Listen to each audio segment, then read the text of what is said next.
ఈరోజు నేను మీ ముందు చర్చించబోయేటటువంటి అంశం ఏమిటి? ఈ ఆధునిక యుగంలో యువతకు ఉన్నటువంటి అలవాట్లు మరియు ధార్మిక మార్గదర్శకత్వం. ఈ అంశాన్ని చర్చకు తీసుకురావడానికి గల ముఖ్య కారణం ఏమిటి అంటే, మనం పరిశీలన చేస్తే పూర్తి ప్రపంచంలో ఏ దేశమైనా, ఏ రాజ్యమైనా, ఏ రాష్ట్రమైనా, ఏ సమాజమైనా, ఏ కుటుంబమైనా సరే దాని యొక్క వెన్నెముక ఏమిటి అంటే యువకులు, యువత. వారు స్త్రీలైనా అవ్వచ్చు, పురుషులైనా అవ్వచ్చు. ఈ యువత ఎవరైతే ఉంటారో వారి అన్నిటికీ కూడా వెన్నెముక. కానీ మనం పరిశీలన చేసామనుకోండి, ప్రస్తుత ఆధునిక యుగంలో ఏమవుతుంది అంటే ప్రతి ఒక్కరూ కూడా యువతులను టార్గెట్ చేస్తూనే అన్ని పనులు చేస్తున్నారు. కొంతమంది స్వలాభం కోసము, మరికొంతమంది రాజకీయ లబ్ధి కోసము, మరికొంతమంది వారి వ్యాపారాల్లో లాభం సంపాదించడానికి లేదా ధనం సంపాదించడానికి, మరికొంతమంది సమాజంలో వారి యొక్క పేరు ప్రతిష్టలు నిలవడానికి. ఇలా ప్రతి ఒక్కరూ కూడా యువకులను టార్గెట్ చేస్తూ యువకులను ఎక్కువగా మార్గభ్రష్టత్వంలోకి తీసుకువెళ్తున్నారు. మరి ఇలాంటి సందర్భంలో ఈ ఆధునిక యుగంలో మనము ఏ విధంగా మనల్ని మనము కాపాడుకోవాలి, మన కుటుంబ సభ్యుల్ని కాపాడుకోవాలి అనేది అన్నిటికంటే ముఖ్యమైన ప్రశ్న.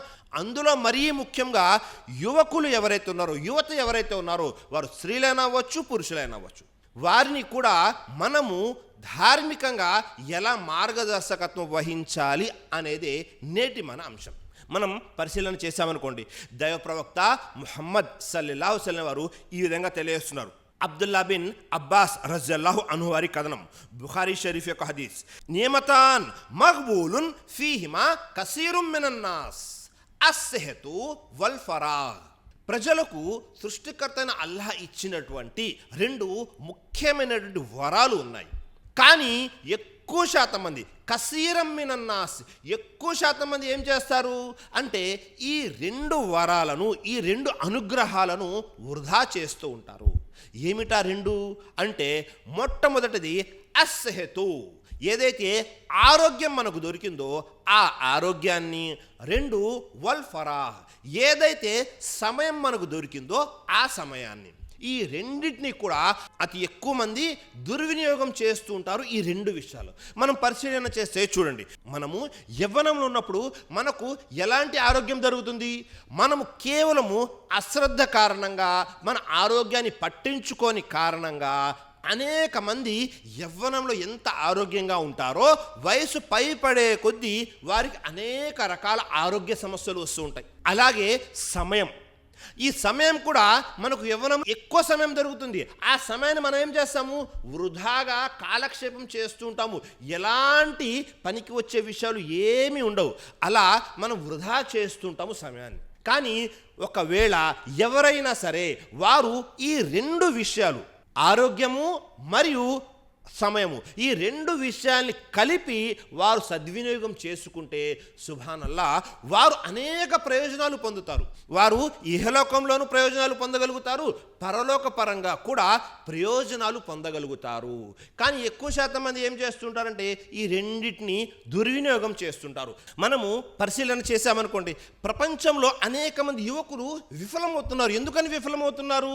అది ప్రాపంచిక పరంగానైనా సరే, ఆఖిరత్ పరలోక పరంగానైనా సరే. అంటే వారు ఈ రెండు అనుగ్రహాల్ని సద్వినియోగం చేసుకోవటం లేదు. వారి దగ్గర ఏదైతే చాలా విలువైనవి ఉన్నాయో వాటిని ఇచ్చేసి ఎందుకు పనికిరాని వాటిని తిరిగి తీసుకుంటున్నారు. ఇది ఏదైనా వివేకం ఉన్నటువంటి వారు చేసే పనా? ఎంత మాత్రమే కాదు. మీ దగ్గర విలువైనవి ఉన్నాయి. ఏమిటవి? ఆరోగ్యము మరియు సమయము. ఈ సమయాన్ని, ఆరోగ్యాన్ని వృధా చేయమాకండి. అలాగే మరికొంతమంది ఎందుకు చేస్తారు? వారు ఎందుకు పుట్టించబడ్డారో కూడా వారికి తెలియని కారణంగా ఈ రెండు వస్తువులు వృధా అవుతూ ఉంటాయి. ఎవరైతే ఇలా వృధా చేస్తూ ఉంటారో తమ ఈ రెండు అనుగ్రహాల్ని ఈ వృధా చేసిన తరువాత వారు పరలోకంలోకి వెళ్ళిన తర్వాత సృష్టికర్త అయినటువంటి అల్లాహ్ వారిని ఈ విధంగా ప్రశ్నిస్తాడు, అఫహసిబ్తుమ్ అన్నమా ఖలఖనాకుం అబసా వ అన్నకుం ఇలైనా లా తుర్జవూన్. సృష్టికర్త అయిన అల్లాహ్ ఈ విధంగా తెలియజేస్తాడు, మేము మిమ్మల్ని ఏదో ఆషామాషిగా కాలక్షేపం కోసం పుట్టించామని అనుకుంటున్నారా? మళ్ళీ మీరు తిరిగి మా దగ్గరికి మరలి రావడం అనేది జరగదు అని అనుకుంటున్నారా? ఎంత మాత్రము కాదు. మేము మిమ్మల్ని ఒక లక్ష్యం కోసం పుట్టించాము, మిమ్మల్ని మా దగ్గర నుంచి ఈ ఇహలోకంలోకి పంపించాము. తిరిగి మీరు మళ్ళీ మా దగ్గరికి అంటే సృష్టికర్త అయిన అల్లాహ్ వద్దకు మరలిపోవలసి ఉంది. ఈ ప్రశ్న రేపు తీర్పు దినం రోజు, ఆఖిరత్ రోజు, పరలోకంలో సృష్టికర్త అయిన అల్లాహ్ వారిని ప్రశ్నిస్తాడు, మిమ్మల్ని ఎంత మాత్రం కూడా వృధాగా పుట్టించలేదు అని. సుబ్హానల్లాహ్.